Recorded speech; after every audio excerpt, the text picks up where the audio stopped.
আসসালামু আলাইকুম। টেন্সের ক্লাসে আপনাদের সবাইকে স্বাগতম। পূর্বের ক্লাসে আমরা হেল্পিং ভার্ব তথা be verb, have verb, modal verb সম্পর্কে জেনেছি। আজকে সেই ভার্বগুলোকে কাজে লাগিয়ে চলো টেন্স শিখে ফেলি। আর যারা পূর্বের ক্লাস করনি তারা ঝটপট কমেন্ট বক্স চেক করো। শুরুতে আমরা দেখব be verb plus V one plus I N G. এই কথাটি মনে রাখতে হবে।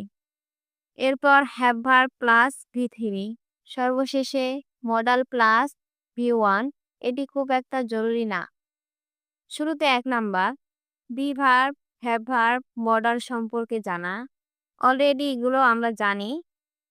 ২ নাম্বার রূপান্তর, হ্যাভ ভার্বকে বি ভার্ব করতে শেখা বিন যুক্ত করে, অর্থাৎ হ্যাভ ভার্বগুলো শেষে বিন যুক্ত করলেই কিন্তু বি ভার্ব হয়ে যাবে। একইভাবে মডালের শেষে বি যুক্ত করলে বি ভার্ব হয়ে যাবে। আবার একইভাবে মডালের শেষে হ্যাভ যুক্ত করলে হ্যাভ ভার্ব হয়ে যাবে।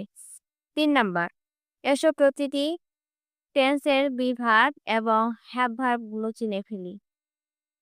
প্রেজেন্ট টেন্সের be verb am is are, past টেন্সের be verb was were, future টেন্সের be verb shall be will be।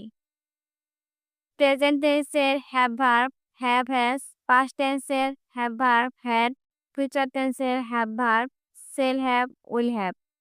৪ number তিনটি কথা কখনো ভুলব না।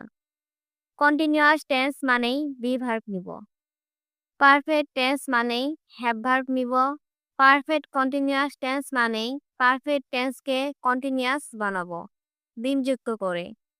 আজকে এই পড়াগুলোই তোমরা ভালো করে চর্চা করো এবং না দেখে লিখতে শিখে ফেলো। আগামী ক্লাসে আমরা ১২টি টেন্সের স্ট্রাকচারগুলো এক পলকে শিখে ফেলবো ইনশাল্লাহ। এতক্ষণ সাথে ছিলাম আমি মেহের নিগার নিশি। দেখা হবে পরবর্তী ক্লাসে। আল্লাহ হাফেজ।